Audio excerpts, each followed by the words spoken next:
नमो भगवते वासुदेवाय। ओम नमो भगवते वासुदेवाय। ओम नमो भगवते वासुदेवाय। ओम नमो भगवते वासुदेवाय। ओम नमो भगवते वासुदेवाय। ओम नमो भगवते वासुदेवाय। ओम नमो भगवते ज्ञानाञ्जनशलाकया ज्ञानाञ्जनशलाकया चक्षुरुन्मिलितं येन तस्मै श्रीगुरुवे नमः। श्रीचैतन्यमनोभीष्टं स्थापितं येन भूतले स्वयं रूपा कदा मह्यं ददाति स्वपदान्तिकं। जय श्री कृष्ण चैतन्य प्रभु नित्यानंद श्री अद्वैत गदाधर श्रीवासादि गौर भक्तवृंद। हरे कृष्णा कृष्ण कृष्णा हरे हरे, हरे राम राम राम हरे हरे। तो आप सबका बहुत बहुत स्वागत है शनिवार के भगवत गीता क्लास में। सो बेसिकली हम लोग अभी 8वें चैप्टर से डिस्कस कर रहे हैं एंड जैसे हम सब जानते हैं कि 8वां चैप्टर बहुत महत्वपूर्ण है, जिसमें भगवान अर्जुन को बता रहे हैं कि कैसे व्यक्ति भगवान की प्राप्ति कर सकता है, कृष्ण प्राप्ति कर सकता है। सो 8वें चैप्टर का टाइटल ही वही है, भगवत प्राप्ति, अटेनिंग द सुप्रीम। तो शुरुआत के कुछ श्लोकों में अर्जुन जो प्रश्न पूछते हैं उसके उत्तर कृष्ण देते हैं। इसमें मुख्यतः प्रश्न ये था कि यज्ञ का स्वामी कौन है, अधियज्ञ कौन है परमात्मा स्वरूप में, और कहाँ पे रहते हैं, और कैसे मृत्यु के समय पे उनको याद किया जा सकता है। तो भगवान कहते हैं कि वो मैं ही हूँ, मैं ही परमात्मा स्वरूप में सबके हृदय में रहता हूँ, और मृत्यु के समय पे अगर कोई व्यक्ति मुझे याद करता है तो वो मेरे धाम में वापस आता है। और फिर भगवान बता रहे हैं प्रिंसिपल कि यम यम वापि स्मरण लोके त्यजत्यन्ते कलेवरम तम तमे वेति कौन्तेय सदा तद्भाव भावित। जैसे जैसे जैसी जैसी चेतना में व्यक्ति अपने शरीर का त्याग करता है वैसी चेतना को वो अवश्य प्राप्त करता है। तो ये इट्स अ प्रिंसिपल, सिद्धांत है, जिसके बेस पे सभी योनियों का जैसे सद असद योनि जन्म, जैसे 13वें अध्याय में श्लोक है कि जैसे अगर मृत्यु के समय पे जो व्यक्ति जो भाव में है उस भाव से उसको सद या असद योनि उसको मिल सकती है, डिपेंडिंग ऑन वो पूरी लाइफ कौन से प्रकृति के गुण के अंदर वो रहा है, रजोगुण, तमोगुण, सत्वगुण। तो ये this is the principle based on which he will get the next body. Is scientific. So फिर भगवान ने 8वें 9वें श्लोक में ये भी बताया था किस तरह से भक्तियों के माध्यम से व्यक्ति कृष्ण को अनुचिंतन, मतलब हमेशा उनका स्मरण कर सकता है। जैसे भगवान ने बोला है कि भाई माम अनुस्मर युद्ध च, कि भाई तस्मात् सर्वेषु कालेषु माम अनुस्मर युद्ध च मयि अर्पित मनोबुद्धि। और भगवान सातवें श्लोक में बता रहे हैं कि भाई आप हमेशा मुझे याद करो और अपना युद्ध करो, अपना कार्य करो, इस तरह से अपने मन और बुद्धि को मुझ में अर्पण करो। और फिर तो the obvious question could be कि कैसे याद करें। तो फिर भगवान 8वें 9वें श्लोक में कुछ टिप्स बता रहे हैं कि इस तरह से कि मुझे कवि पुराण अनुशासित, मैं पालक हूँ, राइट, मैं अणु से मतलब छोटे से छोटा हूँ, फिर मैं सबका मेंटेनर हूँ, कंट्रोलर हूँ, अचिंत्य रूपम हूँ। इस तरह से मेरे गुणों पर मेडिटेशन करते हुए, गुणों पर कॉन्टेम्पलेट करते हुए यू कैन रिमेम्बर मी। फिर उसके बाद के श्लोक में भगवान अभी मतलब now we are on 10th श्लोक। तो 10th श्लोक में भगवान कुछ चीजें बता रहे हैं। जिसको योग मिश्र भक्ति में हम सम्मिलित कर सकते हैं कि इट इज भक्ति yoga but it is mixed with योग, अष्टांग योग या योग मिश्र भक्ति। तो भक्ति अलग अलग प्रकार की हो सकती है। सबसे उत्तम भक्ति है शुद्ध भक्ति, जिसमें और कोई इच्छा है ही नहीं, सिर्फ कृष्ण की संतुष्टि के अलावा और कोई इच्छा नहीं है। अन्याभिलाषिता शून्यम ज्ञान कर्मादि अनावृतम आनुकूल्येन कृष्ण अनुशीलनम भक्ति उत्तमा। तो ये भक्ति रसामृत सिंधु का श्लोक है, फर्स्ट श्लोक। इसमें शुद्ध भक्ति की या उत्तम भक्ति की बताई गई है डेफिनेशन कि और कोई अभिलाषा नहीं है, तो वो that is the top most devotional service. उससे नीचे फिर आती है अलग अलग भक्तियां जो मिश्रित होती है, कुछ कर्म मिश्रित होती है, कुछ योग मिश्रित होती है, कुछ ज्ञान मिश्र होती है। तो ज्ञान योग, कर्म योग और योग मिश्रित भक्ति भी होती है। सो यहाँ पे अष्टांग योग मतलब तो योग मिश्र भक्ति की चर्चा यहाँ पे भगवान 10वें श्लोक में कर रहे हैं। तो पढ़िए प्लीज 10 श्लोका। गुरुजी मैं पढ़ूं? हरे कृष्णा। Yes yes. मृत्यु के समय जो व्यक्ति अपने प्राण को बाहों के मध्य स्थिर कर लेता है और योग शक्ति के द्वारा अविचलित मन से पूर्ण भक्ति के साथ परमेश्वर की स्मरण में अपने को लगाता है, वह निश्चित रूप से भगवान को प्राप्त होता है। हाँ, तो यहाँ पे भगवान जैसे हमने छठे अध्याय में भी देखा था, थोड़ा बहुत आपको उसका अगर याद स्मरण है तो यू कैन थिंक हाँ ये उससे कुछ मिलता जुलता है। तो भगवान बोल रहे हैं कि प्राण वायु जो है उसको भवों के बीच में स्थिर करना है। सो हम सब समझ सकते हैं कि ये योग क्रिया में आता है। तो जब मृत्यु के समय पर प्राण वायु जो है उसको दोनों भुवों के बीच में अपने योग बल से अगर कोई व्यक्ति वहां पे ले जाता है और अविचलित मन से, राइट, वो भगवान का स्मरण करते हुए, ये सबसे ज्यादा इंपॉर्टेंट है यहाँ पे ये चीज भगवान ने जो बताई है, राइट, भक्त्या युक्तो योग बलेन चैव। योग बल ठीक है, योग बल से जैसे हम सब जानते हैं कि अलग अलग चक्र होते हैं, राइट। योग क्रिया में आई थिंक कुछ 6 चक्र होते हैं, राइट, जो जिसमें प्राण वायु अलग अलग रह सकती है। जैसे हम सब जानते हैं जो प्राण है, लाइफ है, it comes from situated at the naval, जो नाभि होती है, नाभि वहां से, और सब वहां से सभी जीवों का उत्पन्न होती है। ब्रह्मा से लेकर हम सब, राइट, वहीं से उत्पत्ति होती है, राइट। सो जैसे वो माता की नाभि से एक शिशु जो होता है वो जुड़ा हुआ होता है।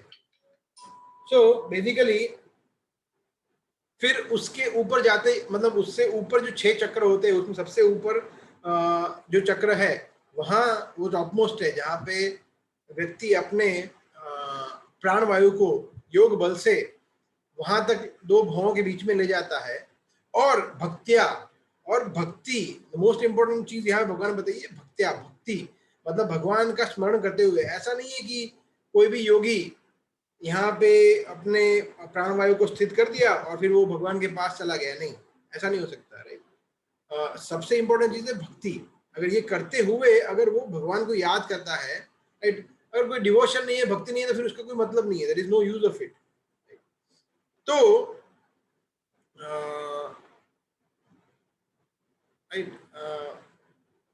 देन कृष्ण कहते हैं कि वो मेरे धाम वापस आ सकता है। Krishna says that then he can come to मी।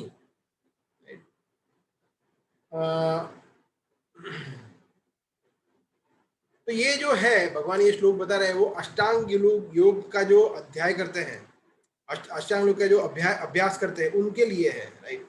और आगे के 2-3 श्लोकों में भगवान इसका समरी देते हैं कि इसका मोटा मोटा जो सार है, भगवान इस पे ज्यादा फोकस नहीं किया है भगवान, क्योंकि ये हमारे लिए एप्लीकेबल नहीं है, प्रैक्टिकल नहीं है, और कोई ये कर भी नहीं पा रहा है। अर्जुन ने जब उस समय पे मना कर दिया तो हम तो मतलब बहुत उससे लो कैटेगरी में आते हैं, right. So we are not as advance as Arjuna, right. So Krishna next 2-3 श्लोकों में उसका समरी करते हैं और फिर उसके बाद सबसे इंपॉर्टेंट श्लोक बता रहे हैं, 14वां श्लोक, जिसमें भगवान वापस भक्ति योग का महिमा के बारे में चर्चा करते हैं। So 11 shloka we can read, 11 shloka. Actually we can read all 3 shlokas together, 11, 12, 13 3 श्लोक एक साथ हम ले सकते हैं और फिर हम उसका चर्चा करेंगे। तो पढ़िए प्लीज।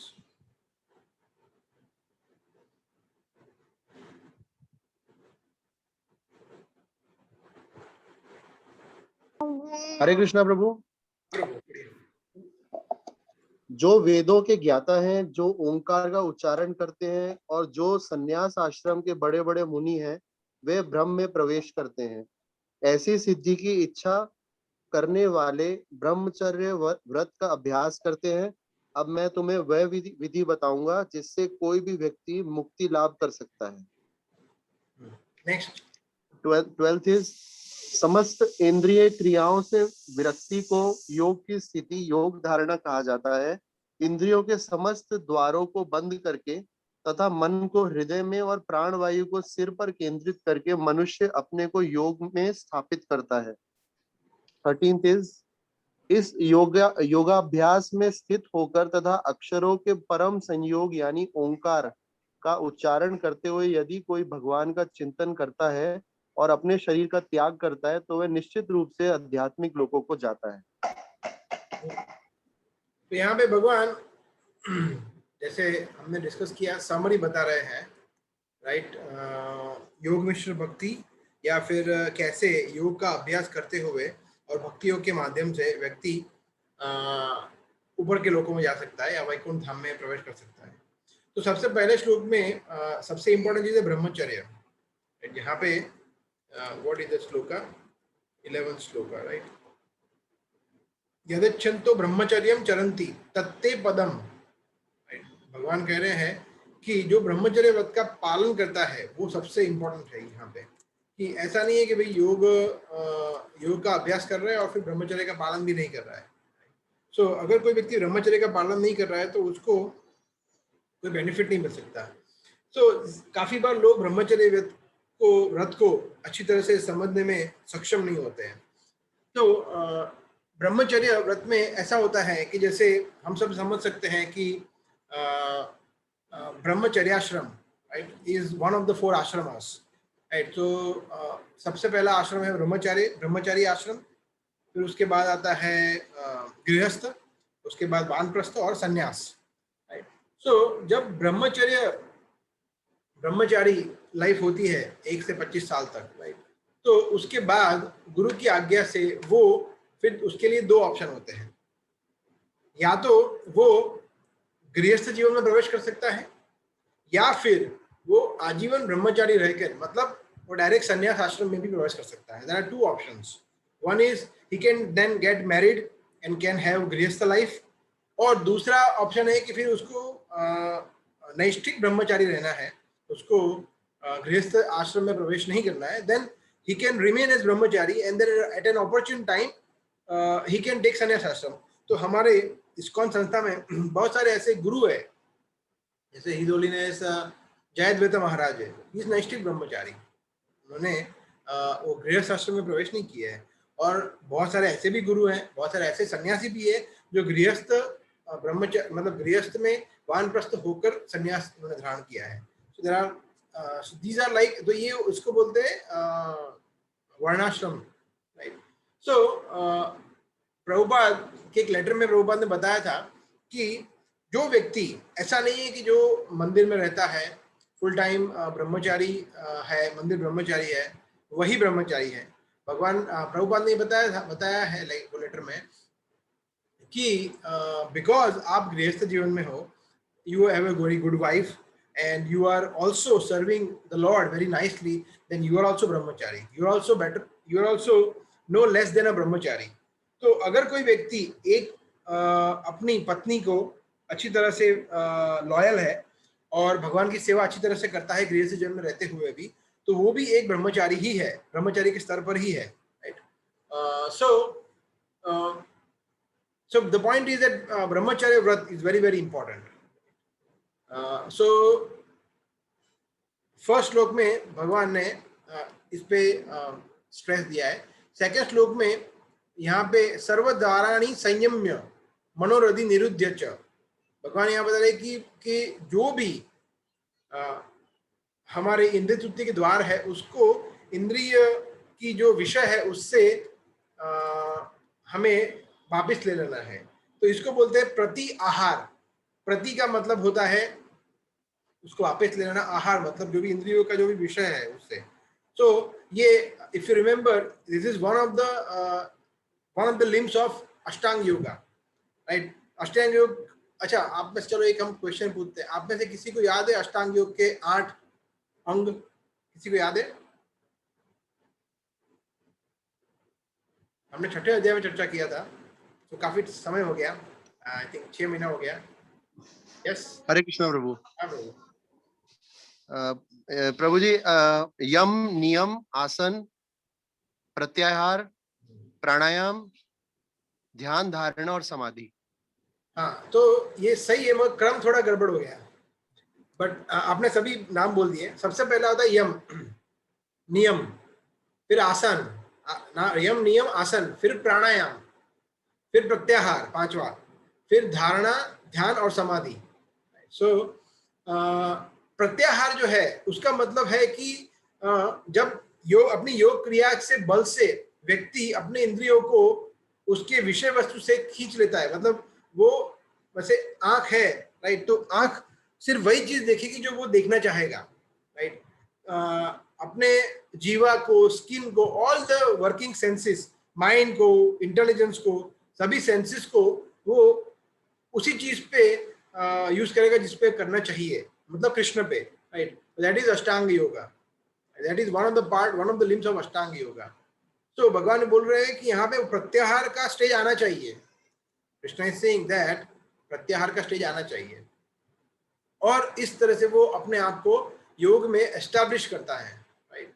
योग धारणम, योग धारणाम का मतलब है कि व्हाट इज द श्लोक, प्राणमा स्थितो योग धारणाम। हाँ, इस तरह से वो व्यक्ति योग की परिस्थिति में, योग सिचुएशन में वो स्थित रहता है।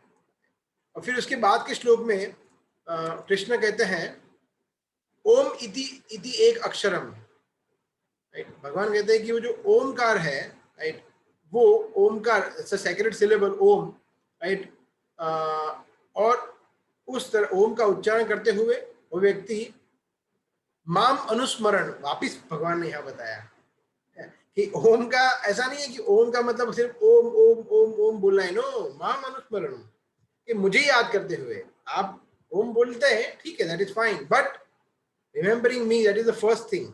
अगर आप ओम का उच्चारण नहीं करते हैं तो चलेगा, बट कृष्ण का स्मरण करना सबसे इंपॉर्टेंट चीज है। अगर ओम का उच्चारण करते हुए भी कृष्ण का स्मरण करते हैं, इट इज वंडरफुल, योगी होते हैं, राइट। बट अगर सिर्फ ओम ओम ओम बोलते हैं और कृष्ण उसमें कहीं पे नहीं है, then it is of no use। भगवान देखिए यहाँ पे हर एक चीज आप एक एक श्लोक में देखिए, ओम इति एक अक्षरम ब्रह्म व्याहरण, राइट, व्याहरण मतलब वाइब्रेट करना, माम अनुस्मरण, और फिर मुझे स्मरण करते हुए। Such an important thing. So हमारे वैष्णव आचार्य ओम का इंटरप्रिटेशन इस तरह से करते हैं, Om is not O M, it is A U M, Om, A U M, right. So Vaishnava acharya say that A, letter A is for Krishna, letter U is for Shrimati Radha Rani, and letter M is for jivatma. So जब एक जीवात्मा, right, अपने आप को कृष्ण और राधा रानी की सेवा में फिक्स करता है, right, that is the actual meaning of Om. So of course जो वैष्णव नहीं है, राइट, वो समझ नहीं पाएंगे ये जो डीप मीनिंग है, राइट, उसको ओनली वैष्णवास कैन अंडरस्टैंड। हर कोई ये व्यक्ति समझ नहीं सकता, बट यहाँ पे कृष्णा यह साफ साफ बता रहे हैं, माम अनुस्मर, कि मेरा स्मरण करते हुए। So very smartly Krishna is saying. So भगवान इन टोटल क्या बता रहे हैं, सबसे पहले ब्रह्मचर्य व्रत का धारण करना है, आपको ओमकार का चैंटिंग करना है, प्रत्याहार करना है, और इस तरह से योगाभ्यास करते हुए व्यक्ति मेरे पास आ सकता है, right. So you can think ये तो थोड़ा डिफिकल्ट है, ये तो कितने सारे चीजें भगवान ने लगा दी है, राइट, ये भी करना है, ये भी करना है, ये भी करना है, और ओमकार करना है, राइट। सो इससे पहले कि अर्जुन कुछ बोले, भगवान वापिस उसको बहुत सरल तरीका बता रहे हैं, राइट, जिसमें वापिस वो उनकी अनन्य भक्ति को ग्लोरीफाई कर रहे हैं। नेक्स्ट श्लोक में 14वां श्लोक जो बहुत उत्तम श्लोक है, वेरी पॉपुलर, वेरी नाइस श्लोक है, जिसमें भगवान वापिस इंपॉर्टेंट बता रहे हैं कि भगवान को स्मरण करने का या भगवान का कंटिन्यूस कीर्तन करने का महत्व क्या है। सो 14 श्लोका वी कैन रीड।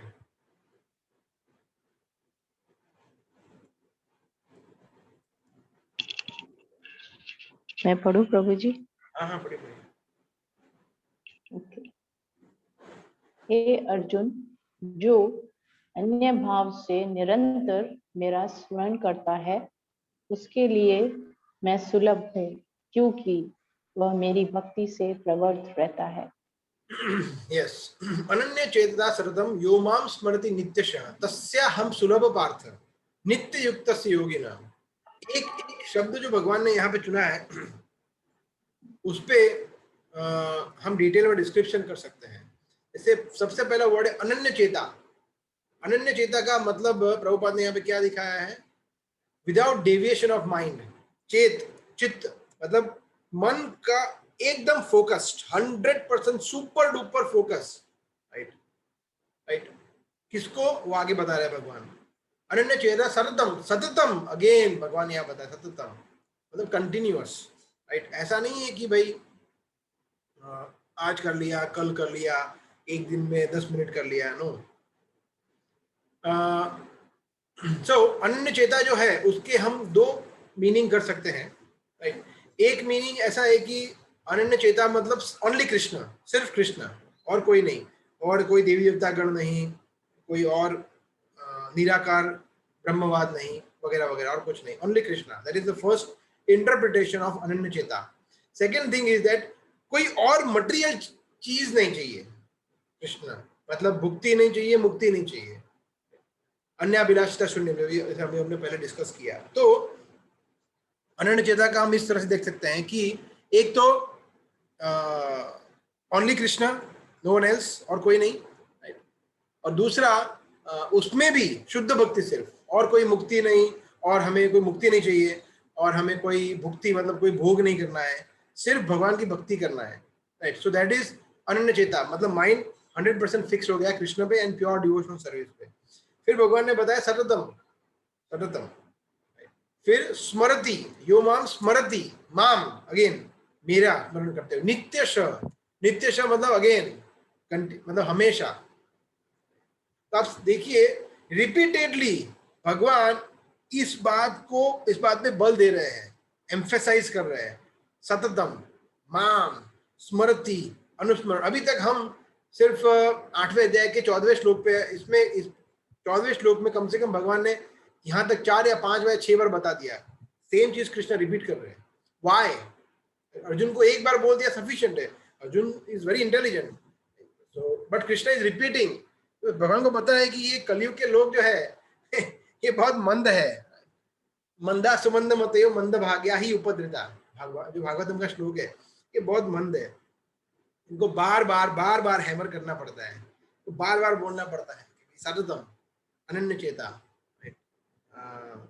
अंत काले च माम स्मरण मुक्त्वा कलेवरम। राइट, माम अनुस्मर युद्धोत्सव सर्व तस्मात् सर्वेषु कालेषु, हमेशा एक चीज, सेम चीज कृष्ण अलग अलग तरीके से बता रहा है हमें।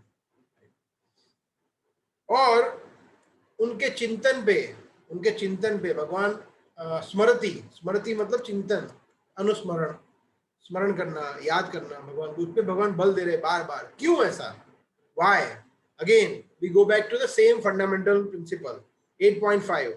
राइट, 8.5 अंत काले च मामेव स्मरण मुक्त्वा कलेवरम। भगवान बता रहे हैं कि जो व्यक्ति जीवन के अंत में मेरा स्मरण करते हुए शरीर का त्याग करता है, वो मेरे ध्यान वापिस आता है, वो वापिस उसी पे लागू होता है। इसलिए भगवान बार बार रिपीटेडली उसी चीज को बता रहे हैं, because ultimately the goal of life is to go back to Krishna, जहां से हम आए हैं। तो उसके लिए जो प्रोसेस है, उसके लिए कृष्ण का स्मरण बहुत जरूरी है, क्योंकि अगर स्मरण नहीं करेंगे पूरी लाइफ, तो लास्ट मोमेंट पे जब हमारी मृत्यु होगी तो कोई पॉसिबिलिटी नहीं है। सो सरतम, और दूसरा सरतम मतलब करना है, कंटिन्यू, सरतम कंटिन्यूसली करना है। कब तक करना है? जब तक ये शरीर में है तब तक। ऐसा नहीं है कि भाई 1 साल करना है, 2 साल करना है। ऐसे होता है मेडिकल का पढ़ाई कितना होता है, तो बोले 5 साल। चार्टर्ड अकाउंटेंट का पढ़ाई जब तक पास ना हो तब तक, या फिर यूपीएससी का एग्जाम कब तक देना है, जब तक क्लियर ना हो तक, 7 साल, 8 साल, 10 साल। इंजीनियरिंग का पढ़ाई 4 साल। ऐसा नहीं, जब तक ये शरीर में तब तक स्मरण करना है, सततम।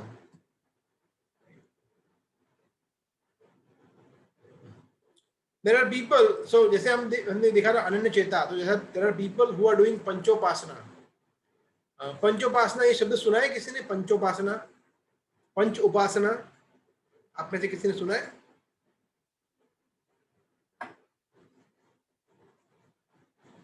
नो, पंचोपासना ये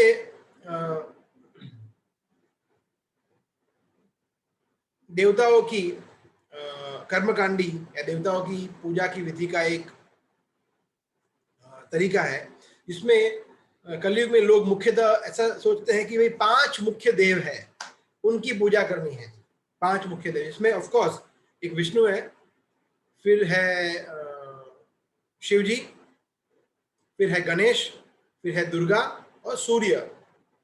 5 मुख्य देवता बोलते हैं, विष्णु, शिव जी, दुर्गा, गणेश और सूर्य। इसको बोलते हैं पंचोपासना। सो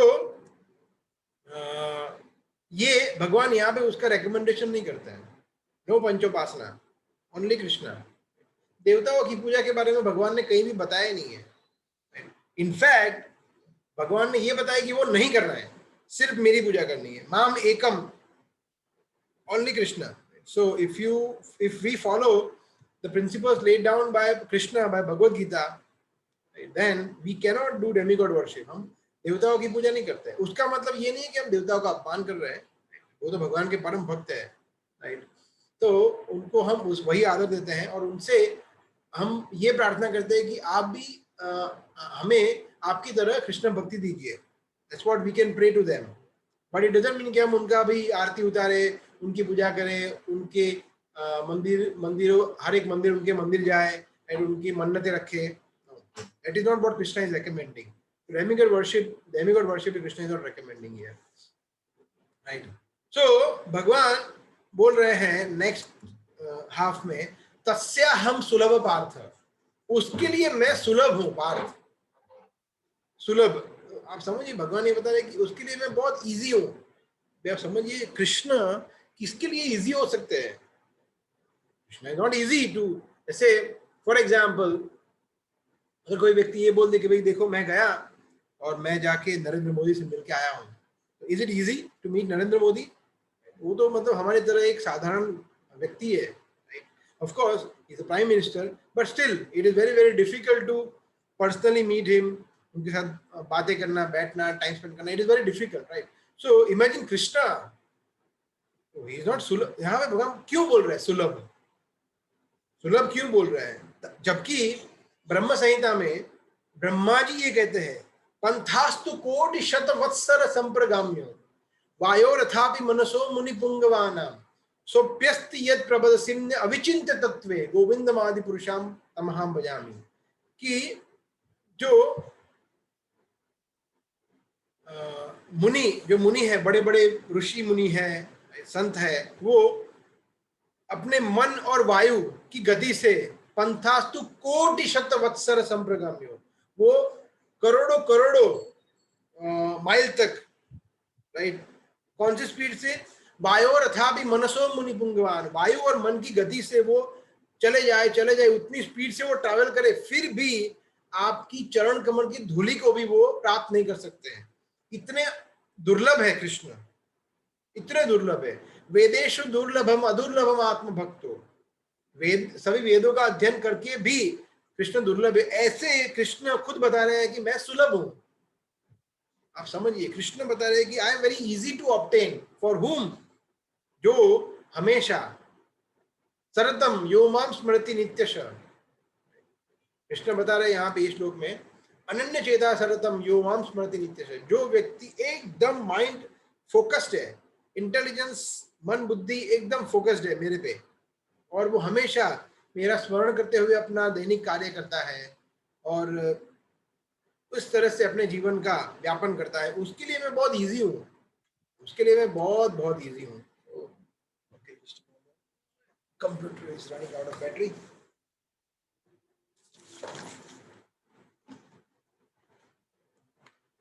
So we have to understand this, such an important thing, कि बड़े बड़े देवताओं के लिए, बड़े बड़े ऋषि मुनियों के लिए, बड़े बड़े सो कॉल्ड कर्मीज के लिए, ये वो, उनके लिए भी Krishna is very difficult to obtain. और कृष्ण बोल रहे हैं कि भक्तों के लिए तो मैं बहुत इजी हूँ, ये इंपॉर्टेंट है। जैसे कृष्ण ने बताया 4:11 में, ये था माम प्रपद्यन्ते तां तथैव भजामि अहम्। सो उसका मतलब है कि जैसे जैसे भाव से व्यक्ति मेरी शरण ग्रहण करता है, उस भाव से मैं उसको रेसिप्रोकेट करता हूँ। तो सेम प्रिंसिपल यहाँ पे हो गया, राइट? जैसे अगर कोई व्यक्ति 24 आवर्स कृष्ण का स्मरण करता है, कृष्ण का स्मरण करता है, सेवाओं का स्मरण करता है, भगवान के भक्तों का स्मरण करता है, भगवान के विग्रह का दर्शन करता है, उनके लिए भोग बनाता है, उनका प्रसाद ग्रहण करता है, प्रचार करता है, भगवद गीता पढ़ता है, शास्त्र पढ़ता है, चैंटिंग करता है, पूरा दिन उसी में जाता है उसका, उसके अलावा कुछ करने के लिए है ही नहीं, राइट? तो कृष्ण बोलते हैं फिर मेरे पास भी क्या है, मैं भी तुम्हारे बारे में ही सोचूंगा। ये यथा मां प्रपद्यन्ते तांसथैव भजामि अहम्। जैसे आप मुझे मेरे साथ व्यवहार करोगे, उसी तरह मैं आपसे व्यवहार करूंगा। तो अगर कोई भक्त कृष्ण के बारे में सोचता है, राइट, तो कृष्ण फिर सिर्फ उसी के बारे में सोचते हैं, राइट? और आप समझिए कि जिसके बारे में कृष्ण सोचते हैं, राइट, तो फिर उसको क्या चिंता है किसी बात की। इसीलिए भक्त जो होते हैं उनको चिंता नहीं होती, उनको पता है कि भाई ठाकुर जी देख रहे हैं, सब कृष्ण सब कुछ कर रहे हैं, मुझे क्या चिंता करने की, वो मेरी चिंता करेंगे। तो भगवान को भक्ति ज्यादा चिंता होती है कि देखो ये मेरा भक्त है, कोई प्रॉब्लम आया है तो मैं उसको ठीक करता हूँ, so that he can remain steady in his devotional service. So हमारे आध्यात्मिक जीवन में जो भी रुकावट आती है, वो Narasimhadeva, Krishna, they all will take care of it. So we have to be confident. हाँ, फिर हम ऐसे भगवान के सामने ये एप्लीकेशन लेके देखो भगवान ये इस बार मेरा इंक्रीमेंट अच्छा नहीं हुआ, सिर्फ 5% इंक्रीमेंट आया, ये गलत है। तो भगवान आपके ऑर्डर कैरियर नहीं है कि देखो ये हो गया, मेरी बीवी कच्चा पक्का खाना बनाती है, खाना जला देती है, या मेरा हस्बैंड है वो ठीक से काम मतलब मेरा कुछ घर के काम में हाथ नहीं बढ़ाता, आप ये करो, या मेरे बच्चे मेरा कहा नहीं मानते। भगवान ये सब करने के लिए नहीं है Krishna, Krishna is not for that. अगर आपके आध्यात्मिक जीवन में कुछ बाधाएं आ रही है तो आप भगवान को प्रार्थना कर सकते हैं कि भगवान प्लीज आप मुझे थोड़ा ऑफिस से अच्छा जल्दी फ्री कर दीजिए कि मैं घर पे आके अच्छी तरह से आपकी सेवा कर पाऊं। हाँ, that Krishna can listen. So our prayers should be focused on our spiritual advancement. So भगवान भी भक्त के बारे में सोचते हैं। जैसे हनुमान जी हमेशा, हम सब जानते हैं भगवान के परम भक्त थे, हमेशा उनको भगवान रामचंद्र के अलावा उनको सोचते ही नहीं थे। तो रामचंद्र भी 24 आवर्स a डे वो हनुमान जी के बारे में ही सोचते थे। भगवान को और कुछ कार्य नहीं है, कृष्ण को और क्या कार्य है? कृष्ण को ये सृष्टि संभालना ये कोई कार्य है उनके लिए? ये जीवों का पोषण करना, पालन करना, ये कोई उनका कार्य है? It's nothing. ये तो उनकी शक्तियों से कार्य हो रहा है, वो तो उनको कुछ करना नहीं है। कृष्ण की शक्तियां कार्य कर रही है। भगवान का कार्य क्या है? भगवान का कार्य है कि उनके भक्तों के बारे में सोचना, उनके भक्तों के साथ प्रेम का आदान प्रदान करना और उनके भक्तों की सेवा करना, ये कृष्ण करते हैं। ये सिंपल। सो कृष्ण यही कार्य करते हैं और कुछ कार्य नहीं होता। कृष्ण सिर्फ उनके भक्तों के इर्द गिर्द उनकी पूरी सब कुछ, उन्हें उनका कार्य, उनकी लीलाएं, उनका सब कुछ उनके भक्तों के इर्द गिर्द होता है और कुछ नहीं होता है। बाकी जो भी छोटे मोटे कार्य होते हैं वो तो उनकी शक्तियां करती है, उनके सेवक करते हैं। कृष्ण पर्सनली कुछ नहीं करते। Personally he just he has loving exchanges between his devotees. तो एक शुद्ध भक्त जो है वो हमेशा कृष्ण के बारे में सोचता है, राइट? एक सेकंड के लिए भी वो कृष्ण को भूलता नहीं है, राइट?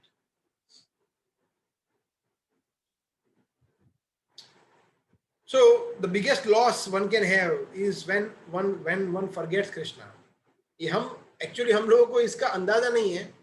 हम लोग ये सिर्फ बोलते हैं कि हाँ सही बात है, मगर जो एक्चुअली भगवान के शुद्ध भक्त है उसको इसके बारे में पता है कि एक सेकंड भी कृष्ण का चिंतन किए बगैर चला गया तो वो चला गया, then it is lost, right? So we don't know how much loss we are having every day. हम घंटों बिता देते हैं कृष्ण का स्मरण किए बगैर, कृष्ण की सेवा किए बगैर, कृष्ण के नामों का उच्चारण किए बगैर, हरि कथा सुने बगैर हम घंटों के घंटों और सालों के सालों बिता देते हैं और हमें पता ही नहीं है कि हमारा अमूल्य जीवन ऐसे ही चला जा रहा है। सो और जो इसमें विलन कौन है? हमारा सबसे बड़ा शत्रु कौन है? जो ये हमसे ये करवाता है, जो कृष्ण को हमसे भुलवाता है। सो इट्स अ क्वेश्चन, आप बताइए। So what do you think, who is actually making us forget Krishna? हमें कृष्ण को भुलवाता कौन है? यस, हमारा मन। मन। Okay, Prabhu ji maya. Maya also maya. And मन Okay. Both. Some more specific answers.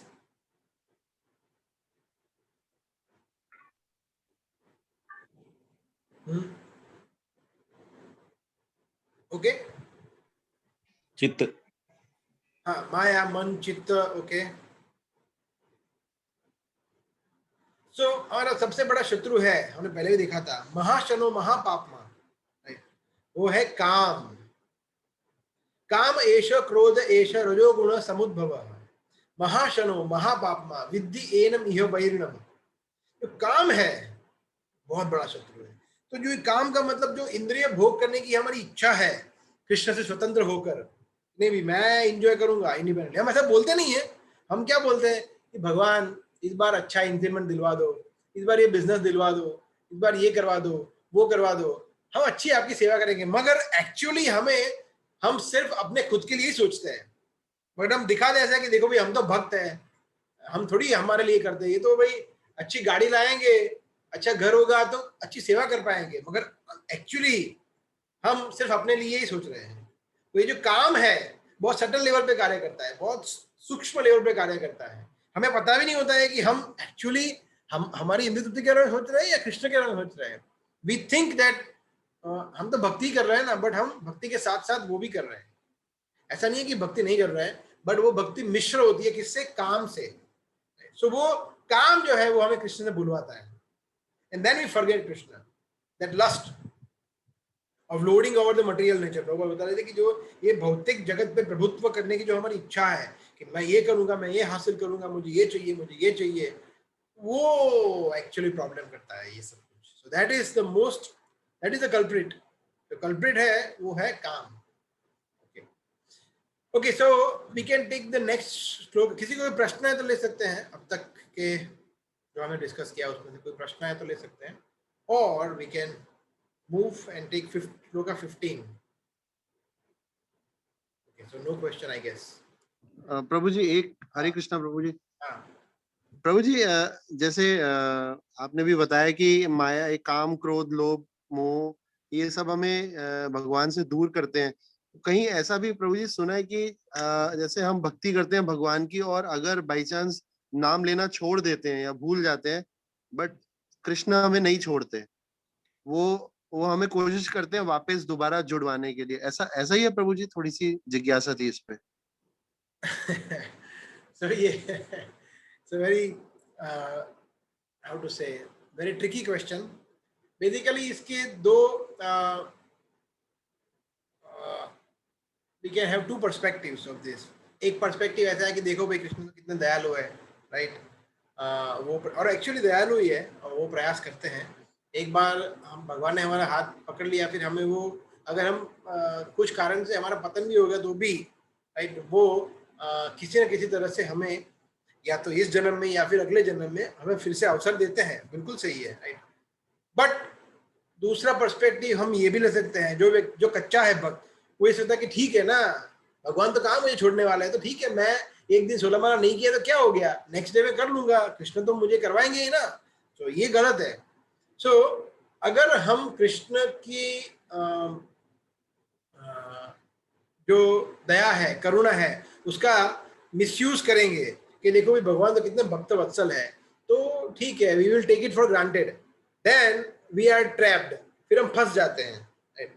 But अगर गलती से किसी का कोई जेन्युइनली कोई मिस्टेक हो गया किसी से वंस इन अ वाइल, तो भगवान 9वें अध्याय के 30वें श्लोक में कहते हैं, व्हाट इज द श्लोक का, साधुरेव समन्तव्य अपि चेत्सु दुराचारो भजते माम अनन्य भाग साधुरेव ही मंतव्य सम्यक व्यवसितो ही स। अपि चेत्सु दुराचारो, कृष्ण कहते हैं कि जो व्यक्ति दुराचारी में से भी दुराचारी है, उसने जघन्य पाप किए बड़े बड़े, फिर भी भजते माम अनन्य भाग, मगर फिर भी वो मेरी अन्य भक्ति में जुड़ा हुआ है एकदम, अगर उसने कुछ गलती से पास्ट में हो गया है या फिर प्रेजेंट में भी उसने कुछ गलती से कुछ जघन्य पाप कर लिया, फिर भी अगर वो मेरी भक्ति में जुड़ा हुआ है एकदम अनन्य भाव से, तो कृष्ण क्या कहते हैं, साधुरेव, वो साधु है। क्या बोला कृष्ण ने, साधु, डिवोटी, भक्त, साधु, साधुरेव ही सम्यज्ञ, साधुरेव ही मंतव्य सम्यक व्यवसितो ही स। कृष्ण बोलते कि ये मेरा मंतव्य है, ये मेरा मत है कि वो साधु है। क्यों? क्योंकि वो उसका चित्त जो है वो मेरे में स्थित है, इसलिए वो साधु है, डिवोटी है। भले उससे कुछ गलती हो गई तो मैं उसको नजरअंदाज कर लेता हूं। कृष्ण, किसी व्यक्ति ने पूरी लाइफ भगवान की भक्ति किया और एक दिन उससे 16 माला करना भूल गया, छूट गया, व्हाटएवर, या कुछ और गलती हो गई, या 4 नियम में से एक नियम टूट गया गलती से उसको एक बार, कभी कभी कोई गलती से, तो भगवान उसको देखो भाई, प्रभुपाद ने इस्कॉन के नियम में क्या बताया था, भाई आपने तो ये 16 नवंबर 2019 को सिर्फ 12 माला किया था, so no entry, you are rejected. Krishna ऐसे थोड़ी करेंगे, कृष्ण तो भक्त वत्सल है। सो कृष्ण सब कुछ भूल सकते हैं, Krishna can do anything, but सम्यक व्यवस्थित हो ही सर, उसका अन्न चेता होना चाहिए कि उसके मन, बुद्धि, सब कुछ कृष्ण के अंदर स्थित होना चाहिए। फिर गलती से गलती हो गया, ठीक है, बट जानबूझ के अगर कोई व्यक्ति ये करता है कि ठीक है ना, अपने तो भक्ति में जुड़ गए हैं, कृष्ण सब कुछ कर लेंगे, प्रभुपाद हमारे गुरु महाराज है, वो हमारे पाप हमारे सर पे ले लेंगे, तो उसको क्या बोलते हैं, नाम के बल पर पाप करना, जो एक one of the offences, 10 offences, जो 10 अपराध में से एक है कि हम पाप भी करते हैं और नाम भी लेते हैं कि ठीक है, फिर वो नाम उसको न्यूट्रलाइज कर देगा, नहीं, वो अपराध है। तो लाइक दैट। ठीक है प्रभु? यस प्रभु जी, थैंक यू प्रभु। Any more question? Okay, so we can, yes, any question? Yes sir. Yes yes sir, आपने अभी बोला ना कि काम है जो कल्प्रिट है, तो वो मुझे समझ में नहीं आया, क्योंकि द बेसिक थिंग कि अगर हम अपने जो लाइफ में स्टेबल नहीं है, फिजिकली, मेंटली और इकोनॉमिकली, तो भी हम आई डोंट थिंक सो कि हम पूरा अपना ध्यान 100% कृष्ण की भक्ति में लगा सकते हैं, if you are not stable. तो क्योंकि हमारा मेन जो होता है ना कि इकोनॉमिकली स्टेबल होंगे तभी हम हेल्दी, मतलब पूरे अच्छी तरह से होंगे, then we can devote ourselves to the god. तो वो काम तो मतलब वो तो करना ही है, तो वो कल्प्रिट कैसे हुआ? समझ गया मैं। देखो, ये लंबा टॉपिक है, मगर मैं थोड़ा ब्रीफ में बताऊंगा। देखो, जैसे आपने 2 क्वेश्चन पूछे, एक तो सबसे पहले काम का मतलब, अगेन आई विल डिफाइन, काम का मतलब है कि जिसको हम बोलते हैं कि डिजायर्स, बहुत सारी भौतिक इच्छा है कि मुझे ये भी चाहिए, ये भी चाहिए, ये भी चाहिए, और मुझे ये मेरे सिर्फ इंद्रिय तृप्ति, मुझे मेरी आंखों को संतृप्त करना है, मेरी जीवा को संतृप्त करना है, मेरे कानों को संतृप्त करना है, राइट। उसके लिए हम जो भी करते हैं कृष्ण को भुला के उसको बोलते हैं काम, सिंपल, राइट। तो that is first thing. Second thing, आपने बोला कि इकोनॉमिकल स्टेबिलिटी होना चाहिए, तो ये एक हद तक इसका आंसर है यस, दूसरा आंसर है नो। यस इसलिए कि हाँ सही है कि हमें कुछ हद तक इकोनॉमिकली स्टेबल होना चाहिए, कि भाई देखो, जैसे व्हाटएवर 15,000, 20,000, 50,000, लाख रुपए, जो भी आप, जितना भी आप कमाना चाहो उतना कमा रहे हो, बट उसका मतलब ये नहीं है कि अगर आपको इससे कम मिला तो आप भक्ति नहीं कर पाओगे, या इससे ज्यादा हुआ तो ही भक्ति कर पाओगे, ऐसा कुछ नहीं है। शास्त्र में ऐसे बहुत सारे प्रमाण हैं, अभी भी हम देख रहे हैं बहुत सारे भक्त हैं जो भौतिक दृष्टि से देखा जाए तो बहुत गरीब है, वो मुश्किल से 15,000, 10,000 कमा रहे हैं, मगर वो बहुत उच्च भक्त है, उच्च कोटि। क्यों? कृष्ण भक्ति करना कुछ एक्सपेंसिव अफेयर नहीं है। कृष्ण को क्या करना है? आपको समय देना है, आपको चैंटिंग करना है, आपको पत्रम पुष्पम फलम, तो आपको रोज 56 भोग तो बना के उनको भोग नहीं खिलाना है, अब उनको एक तुलसी पत्ता ऑफर करो, पानी ऑफर करो, फल ऑफर करो, कुछ दाल चावल रोटी सब्जी जो आप खा रहे हो वो उनको ऑफर करो, सिंपल है। सो कृष्ण को की भक्ति करना is not very expensive affair, right. तो ये हमारी मेंटालिटी ऐसी है कि भाई मैं जब तक मुझे 50,000 लाख रुपया 5 लाख 10 लाख नहीं मिलेगा तब तक मैं स्टेबल नहीं हूँ। क्यों स्टेबल नहीं हूँ? कि हमारी भौतिक इच्छाएं बहुत है। हमें 3 BHK फ्लैट चाहिए, हम 1 BHK फ्लैट में भी खुश रह सकते हैं, हमारे दादा परदादा रहते ही थे। तो ये इकोनॉमिकल स्टेबिलिटी और भक्ति का कोई लेना देना नहीं है। भक्ति जो है किसी चीज पर डिपेंड नहीं करती है, इकोनॉमिकल स्टेबिलिटी पे, सोशल स्टेबिलिटी पे, किसी पे। भक्ति है वो सबसे परे है, स्पिरिचुअल, वो कोई भी मटेरियल चीज पर डिपेंड नहीं करती है, सिर्फ हमारी कॉन्शियसनेस पे डिपेंड करती है। अगर हमारी कॉन्शियसनेस, हम गरीब है अमीर है, हम इतना कमा रहे हैं उतना कमा रहे हैं, डजंट मैटर। अगर हम ब्रह्मचारी है, गृहस्थ है, वानप्रस्थ है, संन्यास है, कोई फर्क नहीं पड़ता है। कॉन्शियसनेस ठीक से, अगर ब्राह्मण है, क्षत्रिय है, वैश्य है, शूद्र है, कोई भी आश्रम में है, कोई भी वर्ण में है, राइट, हम गरीब है अमीर है, अमेरिकन है, यूरोपियन है, चाइनीज है, इंडियन है, मराठी है, गुजराती है, स्त्री है, पुरुष है, स्टूडेंट है, बिजनेसमैन है, कोई भी व्यक्ति, इससे यूनिवर्सल। सो कृष्ण भक्ति इज यूनिवर्सल, कोई भी व्यक्ति कर सकता है, छोटे छोटे व्यक्ति से लेके बड़े से बड़ा व्यक्ति कर सकता है। उसकी चेतना उसके वश में है, मन बुद्धि उसके वश में है, राइट। तो उसको कृष्ण में लगाना वो हर एक व्यक्ति कर सकता है, इसमें कुछ डिफिकल्ट नहीं है, राइट, उसमें। So yes, but of course उसका मतलब ये नहीं है कि हम सब कुछ छोड़ के अपने परिवार के रिस्पॉन्सिबिलिटी से भाग छोड़ जाए। परिवार को जोड़ के अच्छी तरह से in a very congenial way we have to engage ourselves in devotional service, right. ऐसा नहीं है कि फिर देखो फिर तो कुछ कमाना ही नहीं है, भगवान को सिर्फ इतना करना है, फिर हम सब कुछ छोड़ देते हैं, जॉब छोड़ दिया, फुल टाइम भक्त बन गए। No, right, then socially you will have a lot of problems, because we have to maintain family, we have to maintain our parents, our children, this that. So we have to be mature enough. At the same time we have to, we cannot become so greedy. इतना लोभ नहीं होना चाहिए कि भाई ये चाहिए ये चाहिए ये चाहिए। वी हैव टू बी संतुष्ट होना चाहिए हमें, राइट, धीर होना चाहिए। तो ये भगवत गीता का कृष्ण ने जो बताया उसका सार है in general. Okay,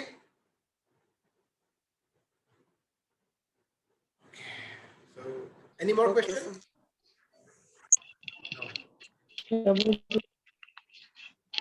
Hare Krishna Prabhu ji, Yes. मुझे बस इतना पूछना था कि हेलो, हाँ, मैं ऑडिबल?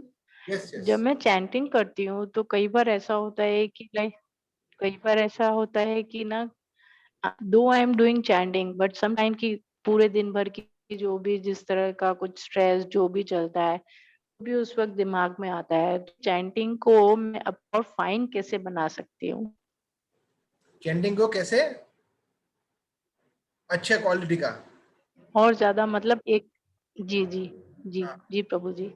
या सो देखिए, चैंटिंग में कैसा है कि फर्स्ट डे से कुछ एकदम से जादू नहीं होने वाला है, राइट, बिकॉज हमारे अंदर जो यहाँ पे सब पड़ा हुआ है, राइट, जो कचरा वो जन्मों जन्मों का है, राइट। सो धीरे धीरे धीरे शुद्ध होता है। जैसे आई डोंट नो, आपने कभी कुछ जला हुआ बर्तन साफ किया है कभी? हाँ किया है, लेकिन वो एकदम साफ नहीं होता, उसको बहुत वक्त लगता है। उसको कभी उसको कभी इतना एकदम जल गया होता है, नहीं कर पाते हैं इतना जल गया होता है कि उसको पानी में भिगो के रखते हो, फिर आप करते हो, फिर वापिस, तो उसको 2 3 5 बार 10 बार करता जाके वो एकदम क्लीन होता है। तो हमारा जो मन है बिल्कुल वैसा ही है।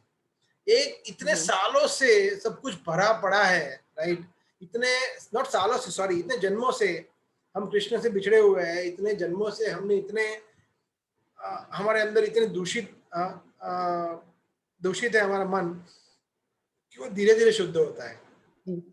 तो सबसे इंपॉर्टेंट है कि हमें करते रहना है, प्रैक्टिस करते रहना है, एंड देन अभ्यास, प्रैक्टिस करना है कि हमें जब हम चैंटिंग कर रहे हो तो वो अच्छी तरह से उसको सुने।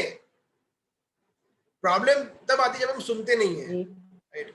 हम ऐसे ऐसे करते हैं, फिर कुछ मोबाइल में देखते हैं या इसमें कुछ और करते हैं, कार्य करते हैं, और फिर हम उसमें खो जाते हैं विचारों में, अब सुनते ही नहीं है। So we have to always make a conscious effort of listening to what we are chanting. तो अगर हम हमारा तो प्रभुपाद ने बहुत सिंपल चीज बताया है कि हमें 2 ही चीज करना है, चैंटिंग करना है, सुनना है। उसमें मन का रोल ही कहाँ आया? तो मेरा मन भटक जाता है, ये करता है वो होता है, बट मन का रोल ही नहीं है, हमें सिर्फ सुनना है, बस दैट्स इट। फिर आर्टिफिशियली, हेलो, या हमें हाँ आर्टिफिशियली जी सुनिए जी। आर्टिफिशियली कृष्ण की लीलाओं के बारे में सोचना नहीं है कि देखो अभी मैं कृष्ण के बारे में सोचूंगी या सोचूंगा, अभी मैं दामोदर लीला के बारे में सोचूंगा। जब एक टाइम होगा तब ऑटोमेटिकली नेचुरली वो चीज होगी, right? So we should allow it to. जी कभी कभी ऐसा होता है कि हम कृष्ण की लीलाओं के बारे में सोचते हैं, कृष्ण के बारे में सोचते हैं, दर्शन के बारे में सोचते हैं या कुछ और चीज, मगर वो नेचुरली होना चाहिए। अगर नेचुरली वो आता है तो वो बहुत अच्छी बात है। मगर नेचुरली हमें हमारा धंधा, काम धंधा याद आता है, हमारे फ्रेंड्स, हमें कुछ पानी पूरी पिज्जा याद आते हैं या कुछ और याद आते हैं, then we have a problem, right? तो हमें वापस, अगर ये हो सकता है, ये नेचुरल, ये नॉर्मल है, not natural, not it's normal, but वापस हमें उसको वहां से खींच के वापस लाना है कि नहीं, मन को पकड़ के वापस लाना है कि नहीं, we have to chant, so like that, so we have to work hard, it's not easy। 3 प्रकार के नाम होते हैं। एक होता है अपराध युक्त नाम, जो अभी हम जी कर रहे हैं, बहुत सारे अपराध कर रहे हैं हम नाम लेते समय, राइट? उसके बाद का स्तर आता है नामाभास।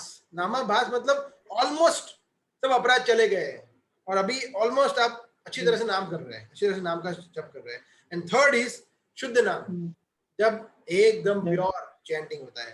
सो दैट इज, तो हाँ, टारगेट होना चाहिए शुद्ध नाम, बट एटलीस्ट नाम अपराध से नामाभास तक लेवल पे पहुंचे, वो भी बहुत बड़ी बात है। So we should consciously make efforts that when we chant we focus on our chanting and हम सुने अच्छी तरह से, ठीक है? जी जी ओके ओके, थैंक यू प्रभु जी।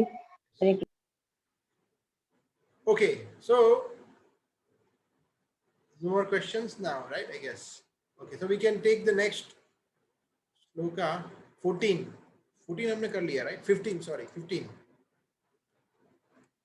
ये 15 बहुत फेमस श्लोक है, आपने सुना होगा काफी बार। पढ़िए 15।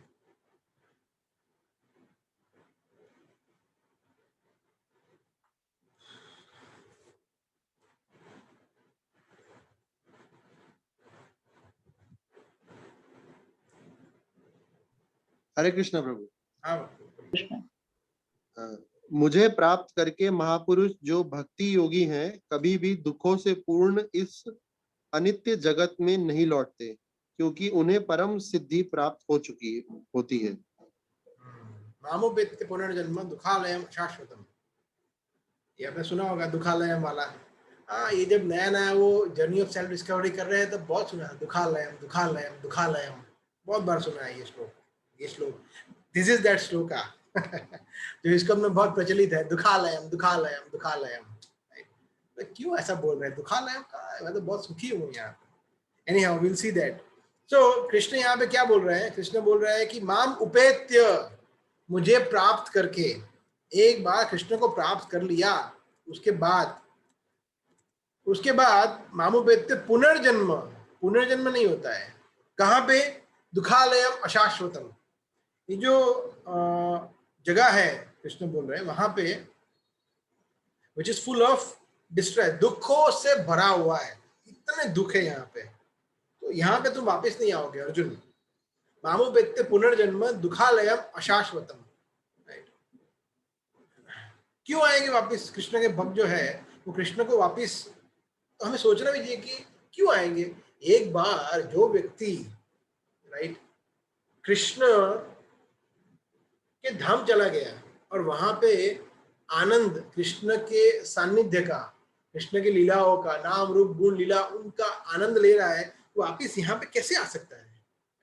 ऐसे समझ लीजिए कि ये बहुत क्रूड एग्जाम्पल है, कि एक बार एक व्यक्ति, राइट, कोई बहुत बड़े महल में रह चुका, बहुत बड़े महल में, लैविश विला, जबरदस्त स्विमिंग पूल है, जिम है, उसका बहुत बड़ा गार्डन है, गोल्फ कोर्ट है और जब सब कुछ, मतलब इतना बड़ा, एकर्स ऑफ लैंड, स्वर्ग जैसा एकदम, उसमें रहा है। उसके बाद कोई झोपड़पट्टी में रहने जाएगा? वो कभी नहीं जाएगा, right? So although it is a very crude example, but कहने का मतलब ये है कि अगर कोई व्यक्ति ऐसी जगह पे गया है वैकुंठ जगत में, जहाँ पे कोई कुंठ नहीं है, कोई चिंता नहीं है, तो वापिस यहाँ पे वो कुंठ में वापिस यहाँ पे आएगा ही क्यों? He will never come. So because this is full of दुख, यहाँ पे दुख ही दुख है। भौतिक जगत का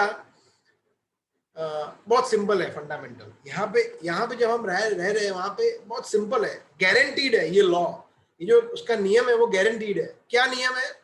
एक नियम है कि जो आपको पसंद नहीं है वो आपको मिलेगा, जो आप चाहते नहीं हो वही आपको मिलेगा, और दूसरा जो आप चाहते हो वो आपसे छीन लिया जाएगा। ऐसे कैसे? अभी आप सोचिए, आपके साथ कभी ऐसा हो रहा है? ऐसा ही हो रहा है, जो आप नहीं चाहते वही आपको मिल रहा है, और जो आपको प्रिय है वो आपसे छीन लिया जा रहा है, चाहे वो व्यक्ति हो, वस्तु हो, कुछ भी हो। ऐसा होता ही है। और ये सबके लिए है। जैसे आपके सभी के परिवार में किसी न किसी की मृत्यु हुई होगी, चाहे आपके माता पिता हो, दादा दादी हो, या कोई और हो, राइट? तो आपको बहुत झटका लगा होगा, बोला ये मेरे इतने प्रिय थे, क्यों चले गए?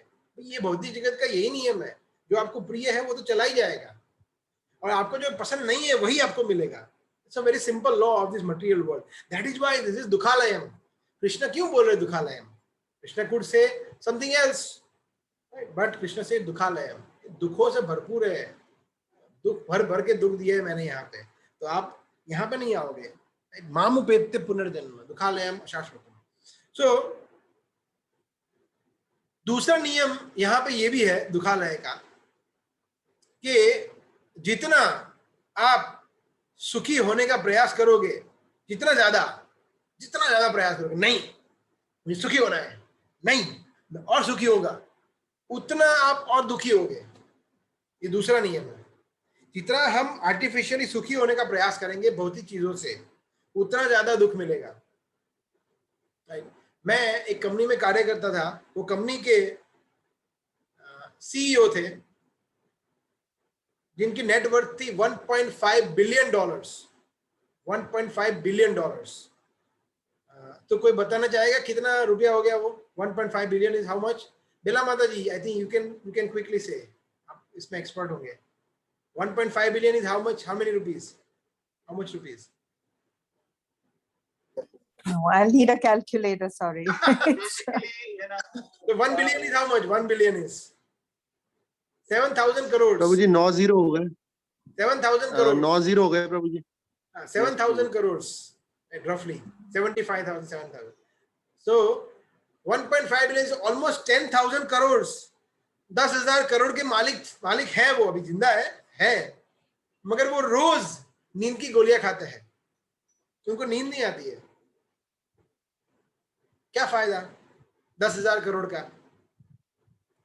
डेली उनको सीवियर बीमारी है, इंसोम्निया, नींद ही नहीं आती है, वो एक दो गोलियां खानी पड़ती है उनको। सो कहने का मतलब है कि जितना हम सुखी होने का प्रयास करेंगे उतना दुखी होंगे।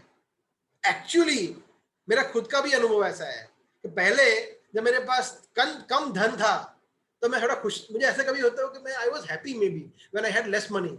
अभी जब ज्यादा धन आ गया है थोड़ा पहले से, तो इतना सुखी नहीं हूं मैं। Of course now we are like हम लोग सिर्फ भौतिक दृष्टिकोण से देख रहे हैं, हम आध्यात्मिक दृष्टिकोण से इसकी तुलना नहीं है, राइट? उसमें फिर ये सब चीजें नहीं लागू पड़ती है, उसमें धन वगैरह नहीं लागू पड़ता है। और दूसरा नियम क्या है? पहला नियम नहीं बोला कि जितना हम ज्यादा धन एकत्र करने, ज्यादा सुखी होने का प्रयास करेंगे उतना दुखी होंगे। और दूसरा नियम है कि the moment we stop being happy artificially, right, the moment हम लोग सुखी होने का प्रयास छोड़ देंगे, उसी दिन से हम सुखी होने का हमारा शुरू हो जाएगा। The very next day we will be happy, क्योंकि अभी हम प्रयास ही नहीं कर रहे हैं। ठीक है, हरी इच्छा, भगवान की जो इच्छा है, तो उसको बोलते हैं सुखी। तो सुख जो है वो हमारे अंदर है। अगर हम बोलते हैं कि नहीं, हरी इच्छा जैसी भगवान की इच्छा, ठीक है, मैं इतना डिजर्व नहीं करता हूँ तो भगवान ने मुझे इतना दिया, ठीक है, सुख आया तो ठीक है, thank you very much Krishna, बहुत अच्छा है। और दुख आया तो देखो भाई, अभी मैं तो इतना पाप किया है मैंने, मुझे तो इससे बहुत ज्यादा दुख आने वाला था, मगर ये तो मैं, बिकॉज कृष्ण कितने कृपालु है कि उन्होंने बहुत कम करके मुझे दिया है। अगर ये भाव होता है अब भी व्यक्ति सुखी होता है, दुख में भी व्यक्ति संतुष्ट होता है कि ठीक है, okay, I am happy, because Krishna is just with me, भगवान मेरे साथ है, right? So this how it is. सो जैसे कोई व्यक्ति ये बोल सकता है कि ठीक है भाई, दुखालयम है, बट दुख झेलते झेलते झेलते मुझे उसकी आदत हो जाएगी, ठीक है, I will be habituated, so I don't mind, मुझे दुखालय में रहने की कोई मतलब मुझे प्रॉब्लम नहीं है, I can stay here, right? तो एक स्टोरी है, राइट? एक फेमस एस्ट्रोलॉजर, ज्योतिष था, तो उसके पास एक व्यक्ति गया और व्यक्ति ने उसको जाके बोला, पंडित जी मेरी कुंडली देखो, क्या हो रहा है मेरे साथ, आप मुझे कुछ मेरी मदद करो, देखो मेरा क्या, ओ क्या कुंडली है तेरी, तो 7.5 चल रही है, और 7.5 तो मतलब उतर ही नहीं रही है, एक बार हो गई, दूसरी बार, ये तीसरी बार 7.5 कंटिन्यूअस. तो गया, और ये ग्रह दोष है, देखो ये यहाँ पे ये ग्रह फंसा हुआ है, शनि में सूर्य है, सूर्य में ये राहु केतु, सब कुछ खिचड़ा एकदम, ये ऐसी मैंने लाइफ में नहीं देखी कभी कुंडली. तो गया काम से, तो घबरा गया, पंडित जी अभी क्या होगा मेरा, तो कब तक ऐसे लगा, 25 साल तक ऐसे चलेगा, 25 साल तक. तो खुश हो गया, 25 साल ना, उसके बाद पंडित जी, उसके बाद तुम्हें उसकी आदत पड़ जाएगी. सो 25 साल के बाद भी कुछ चेंज नहीं होगा, then you will become habituated, ठीक है मेरी लाइफ ऐसी ही है. सो कहने का मतलब कोई व्यक्ति ऐसा बोल सकता है कि ठीक है दुखालय में रह लूंगा, आदत पड़ जाएगी मुझे, ठीक है, आई विल एडजस्ट, मैं एडजस्ट कर करके यहाँ पे रह लूंगा, कोई बात नहीं, राइट? सो और मैं बहुत, मेरे पास बहुत धन है, आई am very advance technologically, right? अगर बहुत गर्मी होगी तो मैं रूम में 4 एसी डाल दूंगा, देखता हूं कैसे मुझे गर्मी लगती है, ये वो करूंगा, मेरे पास सब सुख सुविधा है, राइट? तो कृष्ण कहते हैं sorry, sorry, you cannot stay here, अशाश्वतम दुखालयम. उसके बाद तुरंत बोल दिया कृष्ण ने, तुरंत, very next word. You can imagine how beautifully the entire Bhagavad Gita has been spoken. तो सुंदर तरीके से कृष्ण ने बताया, दुखालयम अशाश्वतम, दुखालयम अशाश्वतम, तुरंत बोल दिया दुख है. और अगर तुम खबरदार ऐसा सोचा कि मैं यहाँ दुखालय में रह लूंगा, मुझे कुछ नहीं होगा, मैं सहन कर लूंगा, तो तुम यहाँ और एडजस्ट करके रह भी नहीं सकते. I will kick you out from here and you will have to take next birth, दूसरा जन्म मिलेगा, वापिस वहां पे तुम्हारा स्ट्रगल शुरू हो जाएगा. The moment you will somehow make, ठीक है अभी मैं समहाउ एडजस्ट कर रहा हूँ, सीख गया हूँ, दुखों में मैं जूझ रहा हूँ, मैं लड़ रहा हूँ, मैं कुछ भी करके स्ट्रगल में एडजस्ट कर रहा हूँ, वापिस मृत्यु, वापिस नेक्स्ट लाइफ, ये चालू ही रहेगा. कृष्ण बोले आप कुछ नहीं होता, इसका कोई सॉल्यूशन नहीं है, सिर्फ मेरे चरण कमल सॉल्यूशन है इसका, और कोई सॉल्यूशन है ही नहीं. कृष्ण क्लियरली बता रहा है, सी सो ब्यूटीफुली. सो ये इंपॉर्टेंट है समझना. So we can take one more shloka, but I think it's again, ठीक है यहाँ पे इसको रेस्ट करते हैं, इट्स ऑलरेडी 9:20. नेक्स्ट श्लोक 16वां श्लोक हम नेक्स्ट सैटरडे लेंगे. सो कोई प्रश्न है तो हम ले सकते हैं, किसी कोई प्रश्न है तो from this.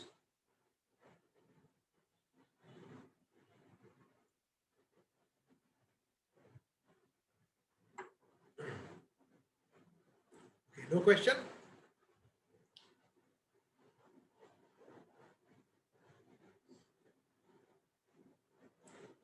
Okay, good. So maybe I can ask one question then.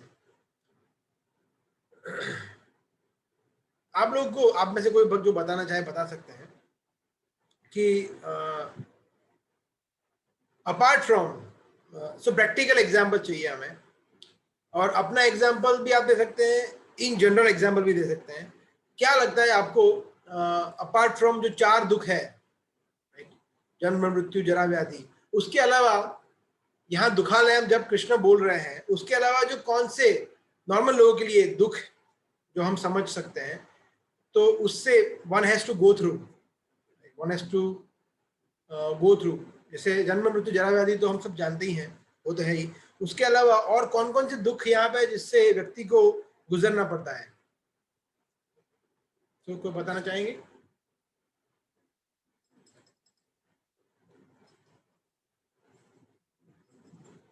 तो खालम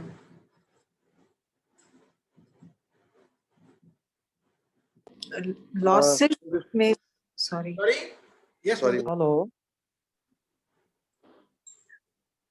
यस, उमेश प्रभु बताइए। उमेश प्रभु, अरे प्रभु, यस। अपने लोगों से बिछड़ना। Okay, yes, good good, very good, yes. Okay, ठीक है। और एनी अदर दुख? और कोई दुख? और कोई भक्त बताना चाहेंगे?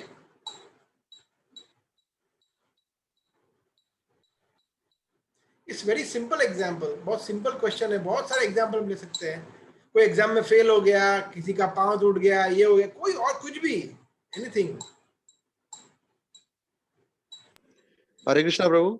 हाँ, प्रभु जी, धन कमाने के लिए जो मतलब हम सहते हैं, जैसे फॉर एग्जांपल बॉस की डिसरिस्पेक्ट है, डांटते हैं, वो बेइज्जती करते हैं, या कलीग्स का जो रहता है वो सब झेलना, और बहुत कुछ जो धन कमाने में लगता है वो करना, वो भी एक दुख है प्रभु जी। कॉर्पोरेट पॉलिटिक्स, कॉर्पोरेट अब्यूज, ये वो सब कुछ बराबर है। यस प्रभु जी, हाँ जी, हाँ जी। और मिलता, और मतलब जो एक्चुअली हमें मिलता है, ये आपकी बात बिल्कुल सही है कि मैंने भी देखा है जो लोग कॉर्पोरेट वर्ल्ड में जॉब करते हैं, जो 15,000 20,000 वाले 25,000 वाले होते हैं एग्जीक्यूटिव लेवल पे, राइट, वो बहुत खुश होते हैं, बहुत खुश होते हैं। वो हमेशा, अब आपने भी देखा होगा, काफी लोगों ने यहाँ पे जॉब करते हैं, बेला माता जी, कमल प्रभु और रवि प्रभु, काफी लोगों ने देखा होगा, उमेश प्रभु, राइट, कि जो लोग छोटे लेवल पे होते हैं वो बहुत खुश होते हैं, राइट, वो जोक्स करते हैं, हंसते हैं, वो they talk about other things, right. और जो बॉस होते हैं कैबिन में बैठते हैं ना, वो कैबिन में बैठे बैठे एसी में उनको पसीना आता है, वो चिल्लाते हैं, स्ट्रेस में रहते हैं, गोलियां खाते हैं, ऐसा होता है, राइट। वो तो बहुत कमाते हैं, बहुत धन है उनके पास, मगर इतना स्ट्रेस होता है उनको, high level stress, high level targets. उनको टारगेट नहीं होता, वो छोटे वालों को वो टारगेट नहीं है, वो 9 बजे आओ, 5 बजे 6 बजे चले जाओ, सिंपल, बस। तो गुड पॉइंट, आपने अच्छा पॉइंट बताया। ओके, और कोई? और प्रभु जी, कभी कभी ऐसा लगता है कि जो पोजीशन पे हम हैं वही काफी अच्छी है, इससे आगे जाना ही नहीं है, क्योंकि ये सब जो आपने बताया अभी, वो चीज देख के ही कंपन आता है कि भाई हाँ, जैसे जैसे ऊपर जाएंगे वैसे वैसे व्याधि बढ़ता जाएगा, और जैसे टेंशन है, एंजाइटी है, ये सब बढ़ने वाला है। गोली खा के जीने से तो बेटर है कि अभी जो कंडीशन पे है, भले कम मिलता है लेकिन हम अच्छी कंडीशन पे हैं। Yeah, very good point. So satisfaction is the key, संतुष्टि की है, right? So एक इस व्यक्ति विषय जो में है, मुझे बोलना है हाँ बोलिए। प्रभु, इस विषय में मुझे बोलना है। जैसे एक भाई साहब ने अभी कहा कि उससे फिर आगे जाने से और टेंशन आएगा, ये आएगा। तो अभी मैं जिस पोजीशन में हूँ, जहाँ पे अभी कोरोना फैल रहा है, तो हम ओएनजीसी में देख रहे हैं, जहाँ पे ऑक्सीजन नहीं मिल रहा है, ये नहीं मिल रहा है, तो मुझे दिन रात ये करना पड़ रहा है कि भाई, अगर मैं सोचूं कि भाई मैं यहाँ पे अभी हाईएस्ट प्रमोशन पे आया हूँ, तो मुझे तो और चैलेंजेस झेल के लोगों की सेवा के लिए करना है। अगर मैं उससे भागूं कि भाई नहीं नहीं, मुझे तो और ये टेंशन नहीं लेना है, मैं अपने घर में बैठा रहूं और क्यों झगड़ूं, तो ये फिर जीवन का क्या मतलब होगा? हमें आए हैं तो अच्छे अच्छे काम करने के लिए मेहनत करनी पड़ेगी, अच्छे अच्छे काम करते हुए टेंशन झेलना पड़ेगा। कि इसी डर से रहेंगे कि मुझे कोरोना हो जाएगा तो हम सेवा नहीं दे पाएंगे, मुझे लीड लेना ही पड़ेगा। तो यहाँ पे लोगों की जो भावना होती है, नहीं नहीं मैं और ज्यादा टेंशन क्यों लूं, तो यहाँ पे थोड़ा सा डिफरेंस ऑफ ओपिनियन हो रहा है। नहीं, एक्चुअली ऐसा नहीं है। सो इट्स अ मिसअंडरस्टैंडिंग जो ये कमल प्रभु बताने का प्रयास कर रहे हैं। He was talking on spiritual level, कि अगर हम और प्रमोशन लेके और पैसा कमा के और टेंशन लेके भगवान की अच्छी तरह से सेवा नहीं कर पाए, तो उसका क्या फायदा, राइट। आप जो बोल रहे हैं वो मोरल ग्राउंड्स पे है कि अभी जो हालात है उस पर कोई भी व्यक्ति हो, I am also from pharma field, right, कोई भी व्यक्ति हो, वो अपने अपने तरीके से जो भी वो कर सकता है वो मदद करता है, और वो करना चाहिए, राइट। और सेवा करने के लिए जरूरी नहीं है कि हमें एक प्रमोशन चाहिए, हमें एक लेवल चाहिए। कोई भी व्यक्ति किसी भी प्रकार की सेवा कर सकता है, मगर सबसे इम्पोर्टेंट चीज ये है, चैतन्य महाप्रभु ने कहा है, भारत भूमि ते मनुष्य जन्म है यार, जन्म सार्थक करी करो परोपकार। जिस व्यक्ति ने भारत भूमि पे जन्म लिया है, उसमें उसका सबसे इम्पोर्टेंट ड्यूटी है, पहले अपना जन्म सार्थक करो, फिर दूसरों का परोपकार करो। अगर आपको किसी को कृष्ण भक्ति का प्रचार करना है, तो पहले आप खुद एक आदर्श कृष्ण भक्त बन के बताइए, फिर आप उनको एग्जाम्पलरी फॉर्म में you can preach them. That is what our mood of service should be. So basically yeah, it is on that ground. Okay, any और कोई भक्त बताना चाहेंगे, और कोई any other form of distress which comes? Yes, माता जी। Financial stress, financial losses. Financial stress होता है, राइट, के लोन भरना है, कोई ये करना है, वो करना है, राइट, EMI होते हैं, या ओके। और माता जी? प्रभु जी, मुझे ऐसा लगता है कि मैं अच्छी तरह से अपने कृष्ण भगवान की सेवा नहीं कर पाती हूँ, तो मुझे उस चीज का थोड़ा सा दुख लगता है कि मैं 100% अपने कृष्ण जी को नहीं दे पाती। ठीक है। और और एक लेवल है कि इंसान जो सामने वाले हैं वो आपको गलत क्यों समझ लेते हैं हमेशा। हाँ, सो मतलब जैसे दूसरा आपने बताया वो है कि मिसअंडरस्टैंडिंग होती है, लोग समझ नहीं पाते हैं, राइट। सो मानसिक तौर पे हमें स्ट्रेस होता है, एंजाइटी होती है, वगैरह वगैरह। गुड। सो रिलेशनशिप्स डिफरेंसेस होते हैं फिर। Okay, any more one, may be one और टू लास्ट, और कोई दुख जो आपके ध्यान में आ रहा हो, जो लोग को जनरली फील होता है? प्रभु जी, अभी जो अपनी बात हुई कि अपने पे ही कंसंट्रेट करो, लेकिन मैंने अभी जो भी कहा था कि हमें लोगों की सेवा में ही अगर लगे रहना है, तो मैं मेरे कंसंट्रेशन के बदले मैं लोगों की सेवा में कंसंट्रेट करता हूँ। तो इस विषय में क्या बता पाओगे? सो आप और मेरा चर्चा का मुद्दा अलग है। आप बोल रहे हो लोगों की सेवा शारीरिक स्तर पर करने के लिए, शारीरिक स्तर पर। हम आध्यात्मिक स्तर की बात कर रहे हैं। That's the fundamental difference. क्योंकि शारीरिक स्तर पर की गई सेवा कब तक चलेगी? जैसे फॉर एग्जाम्पल किसी भूखे को खाना खिला दिया, राइट, या किसी को कुछ और हेल्प कर दिया, वगैरह वगैरह, वो उसके बाद ऐसे किसी को, मैं आप जो कर रहे हो उसको अप्रिशिएट करते हुए मैं जनरलाइज सिनेरियो बता रहा हूँ, I don't take it personally, कि किसी व्यक्ति ने किसी की हेल्प कर दी, वो ठीक हो गया, रोगी था वो ठीक हो गया, उसके बाद उसने आके पाप कर्म करना शुरू कर दिया, वो योगी ने, राइट। तो we don't know, the best is to educate them on spiritual grounds. Best is to make him realize that you are not body, you are spirit, soul. आध्यात्मिक जो ज्ञान है, शिक्षा है, वो सर्वश्रेष्ठ है कि भाई आप शरीर नहीं हो, आप आत्मा हो, और ये आप जो कर रहे हो ठीक है सब कुछ, मगर ultimately we have to take shelter of Krishna. भगवान कृष्णा की शरण ग्रहण करनी है, और उसके बाद उनका धाम है वैकुंठ जगत, वहां पे हमें जाना है। ये हमारे जीवन का लक्ष्य है। भगवद गीता को अच्छी तरह से पढ़ना है, भगवान के नामों का श्रवण करना है, जप करना है। ये शिक्षाएं फंडामेंटल है। बिकॉज बाकी जो भी हम कर रहे हैं वो शारीरिक स्तर पर है। शारीरिक स्तर की चर्चा हम यहाँ पे नहीं कर रहे हैं। We are not here because ये हमारे से ज्यादा सिखाने वाले बहुत बार हैं, मोटिवेशनल सो कॉल्ड स्पीकर्स, के लोगों की अच्छी सेवा करो, ये करो, वो करो, ये ऐसे बहुत बोलते हैं। बट ये भगवान कृष्ण का शिक्षा नहीं है, चैतन्य महाप्रभु का शिक्षा ये नहीं है। उनका शिक्षा है आध्यात्मिक शिक्षा, और आध्यात्मिक शिक्षा को सेंटर में रखते हुए फिर सेकेंडरी लेवल पे आप जो भी करो, किसी की, जैसे हमारा भक्ति वेदांत हॉस्पिटल है चौपाटी में, आई थिंक बेला माता जी might be knowing, she is from Mumbai और समवन एल्स फ्रॉम, राइट। तो Bhakti Vedanta hospital, Yeah, I think it's in Mira Road. Mira road, Mira Road. Mira road. Basically वहां पे चौपाटी के डिवोटीज भी वहां पे है, they also give services. So अभी उन्होंने एक आयुर्वेदिक फॉर्मूला बनाया है, आयुर कोरो 3, राइट, जो कोरोना प्रिवेंशन के लिए DCGI approved, FDA approved, it is launched last week। और अभी मैंने भी, हाँ ये रहा, I have this आयुर कोरो 3, अभी उल्टा दिख रहा होगा, this is from Bhakti Vedanta Hospital। So I got this family pack of 5। एक बार लेना है, सिर्फ एक बार लेना है मंथ में, एक महीने में, 1 दिन का ट्रीटमेंट होता है. सो आई थिंक मैं कल इसको लूंगा, कल ही आया ये. और इट हेल्प्स इन प्रिवेंटिंग, और इसके बहुत सारे एडवांटेजेस उन्होंने क्लिनिकल ट्रायल्स किए हैं. तो ये भी भक्त हैं. यहाँ पे एक छोटे से वार्ड बॉय से लेकर डायरेक्टर लेवल के सभी लोग दीक्षित प्रभुपाद की आश्रय में आए हुए भक्त हैं. वो लोग रिसर्च कर रहे हैं. ये रिसर्च के उन्होंने क्लिनिकल ट्रायल्स किए. Because I am from pharma field, so I went through all the trials. Fantastic studies, fantastic results, and it is approved from Indian government, right. As a supplemental उसको standard care, corona के standard care के साथ भी लेना है. और एक healthy individual को प्रिवेंटिव के तौर पे उन्होंने क्लिनिकल ट्रायल किया था, उसमें भी बेनिफिशियल है, राइट.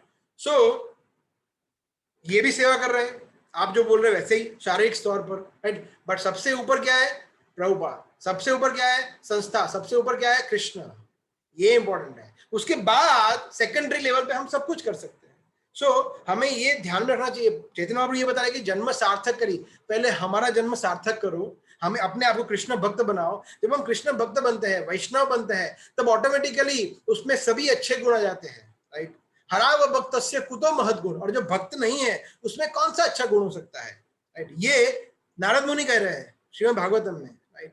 यस्यास्य भक्ति भगवती अकिंचन सर्वे तत्रे समासिते सुराः हरा व भक्तस्य कुतो महत् गुण मनोरथेन स धावतो बहि. यहाँ पे ये बता रहे हैं कि जो व्यक्ति भगवान का भक्त है उसमें सभी देवताओं के गुण प्रकट होते हैं, देवताओं के. और जो भक्त नहीं है उसमें कौन सा बड़ा गुण होगा.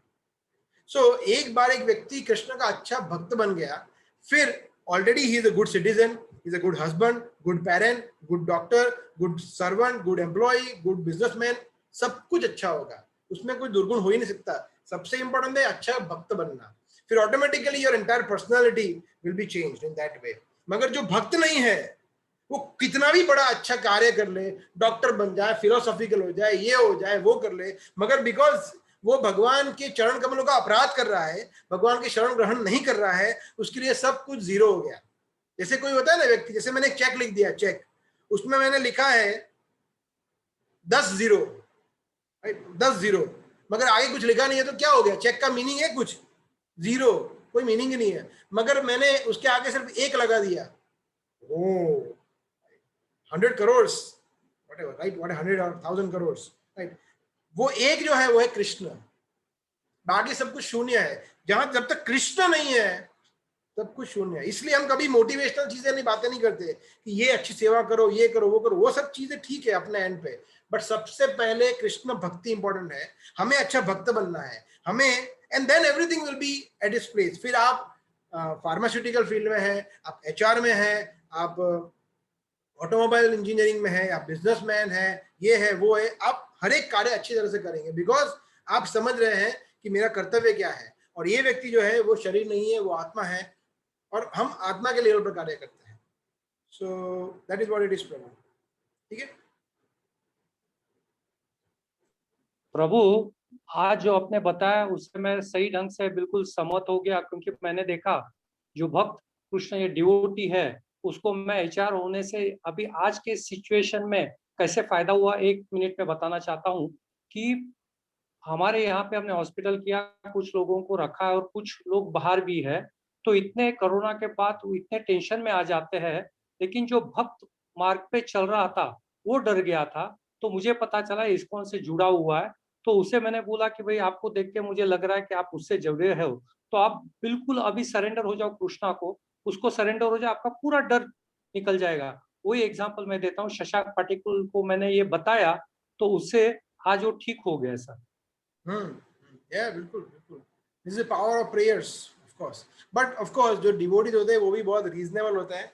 उनको पता है कि हम भगवान की शरण लिए है, मगर उसका मतलब हमारा ये शरीर जो है फिर भी अभी भी भौतिक है, तो हमें प्रिकॉशंस लेने हैं, राइट. हमें मास्क पहनना है, सोशल डिस्टेंसिंग में. जो भक्त है वो वही कृष्ण हमारे साथ है, तो हम वो तो शेर बन के घूमेंगे ऐसे नहीं करते भक्त. वो भी गवर्नमेंट प्रोटोकॉल्स को फॉलो करते हैं. They become a good citizen, क्योंकि उनको पता है कि बहुत सारे भक्त है जो भी कोरोना से अफेक्ट हुए हैं, राइट. नहीं, मुझे एक कहना है, मतलब उनका डर कम हो गया, उससे डर जो पैदा हुआ था वो कम हो गया. बिल्कुल बिल्कुल. Okay, thank you very much everyone. Okay, so we'll see you next Saturday then. Hare Krishna.